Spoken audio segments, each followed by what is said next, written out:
अदिति चौहान। जी। Ma'am आपका parcel. भैया नहीं चाहिए प्लीज। मैम अगर आपको नहीं चाहिए तो आपने जहाँ से ऑर्डर किया है वहाँ से आप रिटर्न रिक्वेस्ट डाल दीजिए, वापस हो जाएगा, पर यहाँ तो आपको लेना पड़ेगा। ठीक है दीजिए। मैम हाँ एक गिलास पानी मिलेगा? भैया आप कहीं और पी लो पानी प्लीज। मैम बहुत ज़ोरों की प्यास लगी है। ठीक है लाती हूँ।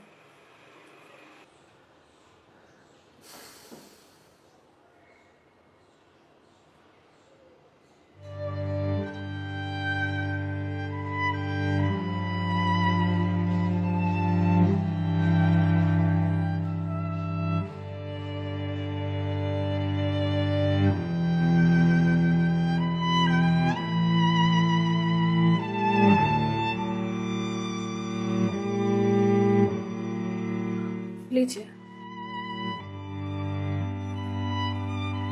लीजिए भैया, देख क्या रहे हैं?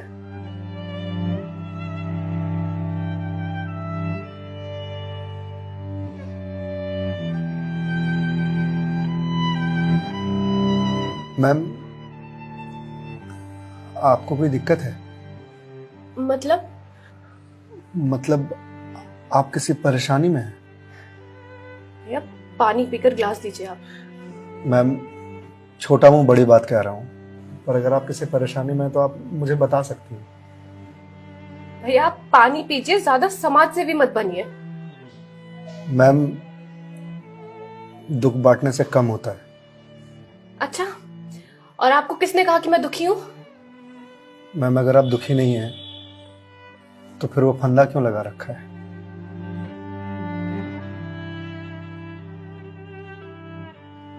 मैम मैंने सुना है खुशियां बांटने से बढ़ती हैं और दुख बांटने से कम होता है।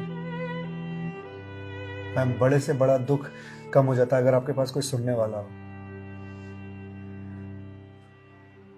मैम प्लीज मैम रोइए मत मैम देखिए, ये तो मुझे नहीं पता कि आपको क्या परेशानी है, पर अगर आप मुझे बताएंगे तो शायद मैं कोई सॉल्यूशन निकाल पाऊं। नहीं, कोई मेरे लिए कुछ नहीं कर सकता। मेरे पास अब मरने के अलावा कोई ऑप्शन नहीं है। मैम ऑप्शन तो ढूंढने से मिलता है ना। आप एक बार मुझे बताइए ना, शायद मैं कोई जीने का ऑप्शन ढूंढ पाऊं आपके लिए। क्यों बताऊं तुम्हें? क्या कर लोगे तुम? मैंने बोला ना, मेरी हेल्प कोई नहीं कर सकता है। मैम आप अगर मुझे नहीं बताएंगे तो मैं वैसे भी कुछ नहीं कर पाऊंगा, पर अगर आप मुझे बताएंगे तो शायद मैं कोई हल निकाल पाऊं। और अगर कोई हल नहीं निकला तो आप तो वैसे भी सुसाइड करने जा रही थी, तो जाने से पहले अपना दुख मुझे बताते जाइए प्लीज।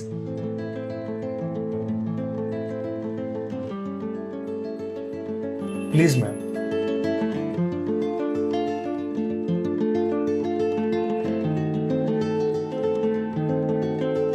मैं ईएमआईज़ के चक्कर में फंस चुकी हूँ। मतलब मैम? कुछ साल पहले एक कोर्स के लिए मैंने लोन लिया था, फिर उसके कुछ वक्त के बाद एक और लोन, और ये लोन का सिलसिला यूं ही चलता गया। इस महंगाई के जमाने में पैसे की जरूरत तो हर किसी को पड़ती है, मुझे भी थी। मैंने प्राइवेट कंपनी से भी लोन लिए, ज्यादा ब्याज पर, और अब मैं उन्हें चुका नहीं पा रही हूँ। क्यों मैम, आपके पास जॉब तो होगी ना? जॉब थी, पर मैं जिस कंपनी में जॉब करती थी उस कंपनी ने मुझे ये कहकर टर्मिनेट कर दिया कि फाइनेंशियल लॉस के कारण वो मुझे और मुझ जैसे कुछ एम्प्लॉयज को सैलरी नहीं दे सकते। तो मैम आप किसी और कंपनी में ज्वाइन कर लो, बहुत सारी कंपनीज हैं यहाँ तो। तुम्हें क्या लगता है मैंने अप्लाई करने का ट्राई नहीं करा होगा? जॉब नहीं खोजी होगी? बहुत की थी, पर इस रिसेशन के जमाने में जॉब मिलना कितना मुश्किल है कि तुम जैसे डिलीवरी बॉय को क्या पता।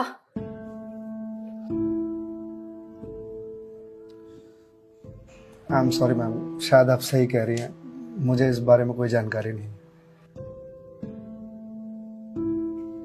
जॉब जाने के बाद मेरे से चीजें हैंडल नहीं हो रही हैं।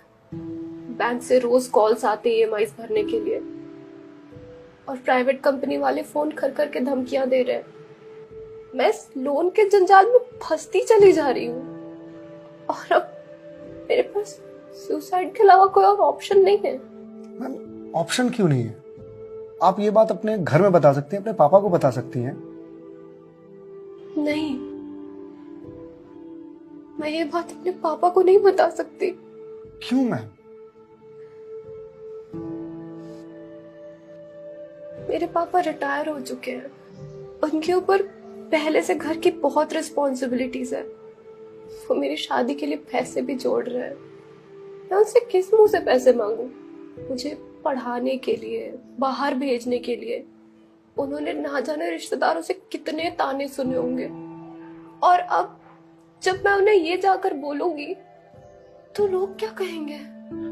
मैम पैसे आपको अपने पापा से मांगने हैं या लोगों से? पापा से लेने हैं। तो फिर अब लोगों का क्या है? लोगों का तो काम है कहना, वो तो कहते रहेंगे। पर मैं किस मुंह से जाके अपने पापा को ये बोलूं? किस मुंह से मांगू पैसे उनसे?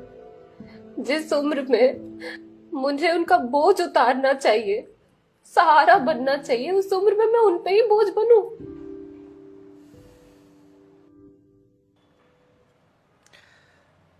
मैम एक बात बताएंगे आप? बचपन में आपके सबसे फेवरेट चीज क्या थी? बचपन में मुझे साइकिल का बहुत शौक था। तो मैम आपको साइकिल किस एज में मिली थी? यही कोई 8 साल की होंगी मैं। तो साइकिल तुरंत मिल गई थी आपको? नहीं, पापा तो मान ही नहीं रहे थे। बोल रहे थे गिर जाएगी, चोट लगा लेगी। तो फिर कैसे साइकिल मिली? बहुत जिद की थी मैंने, बहुत। खाना पीना सब छोड़ दिया था। तो मैम साइकिल के लिए जो जिद किया आपने, तो शर्म आई होगी आपको? तो मुझे मुझे क्यों शर्म आएगी? पापा है वो मेरे, उनसे जिद नहीं करूंगी तो किससे जिद करूंगी?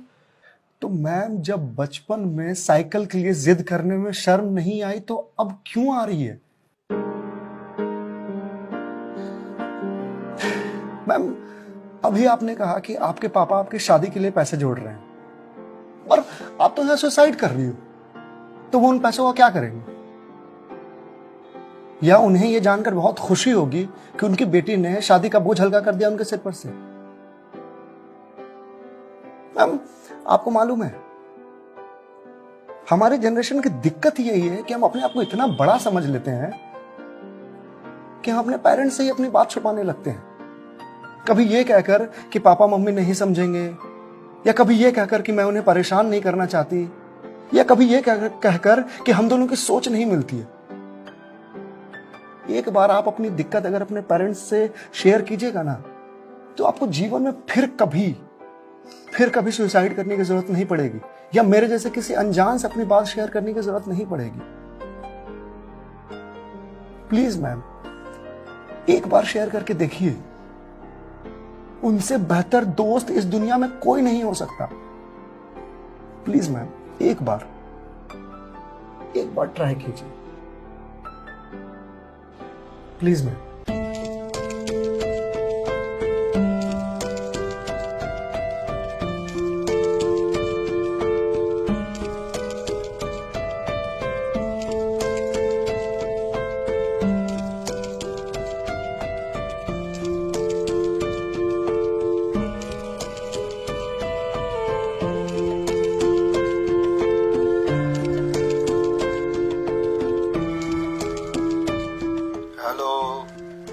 हेलो पापा। हाँ अदिति बोल, कैसी है बेटा? पापा मुझे आपसे कुछ बात करनी है। हाँ बोल ना बेटा। पापा मैं क्या हुआ बेटा? पापा मैं बहुत परेशान हूँ। हाँ तो मुझे बता ना किस लिए परेशान है? अदिति बेटा रो क्यों रही है, बता ना क्या बात है? पापा वो मैंने बैंक से लोन ले रखा था ना,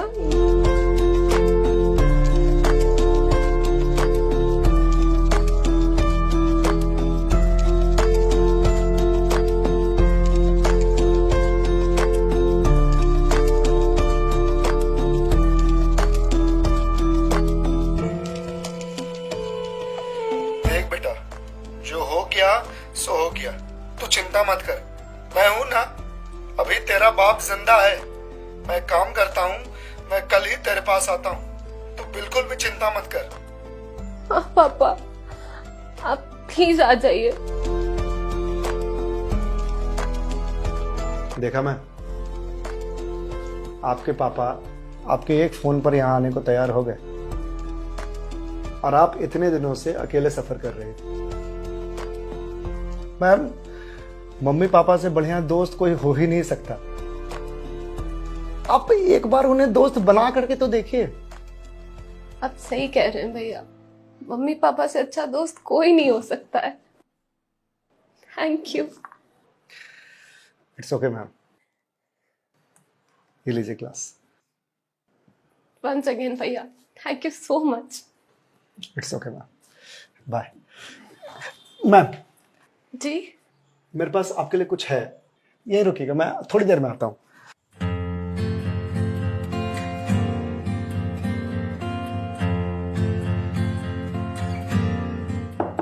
मैम।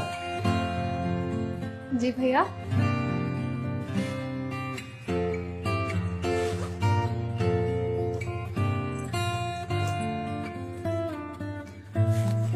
मैम, ये आपके लिए। भगवत गीता? जी मैम। मैम, 2020 का साल मेरे लिए बहुत बुरा था। कोरोना में मेरी जॉब चली गई। पहले के कुछ महीने जो थे वो तो सेविंग्स से निकल गए, लेकिन उसके बाद के कुछ महीने बहुत ज़्यादा टफ था। मेरे ऊपर भी आपके ही तरह बहुत सारे EMIs थे जो मैं पे नहीं कर पा रहा था, जिस वजह से मैं बहुत परेशान था और सुसाइड करने की सोचने लगा था। और एक दिन तो सुसाइड करने निकल भी गया था, लेकिन पापा ने मुझे पकड़ लिया। पहले तो बहुत डांटा,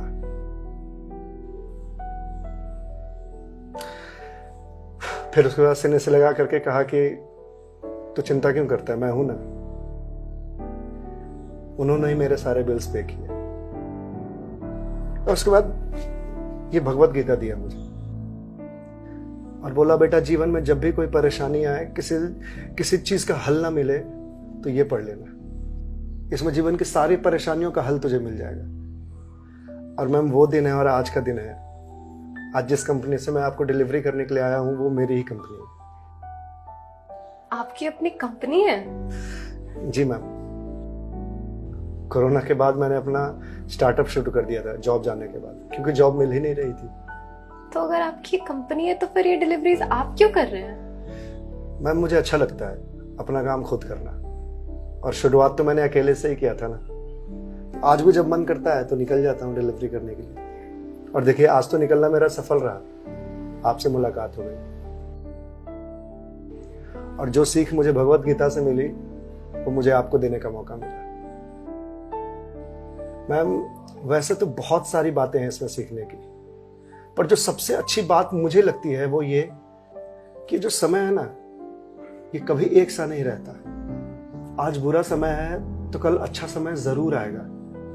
आज अंधकार है तो कल सवेरा जरूर आएगा। इसलिए कभी भी अच्छे समय में इतराना नहीं चाहिए और बुरे समय में विचलित नहीं होना चाहिए। समय है, कट जाएगा। मैम, इस एक थॉट ने मेरी पूरी जिंदगी बदल दी।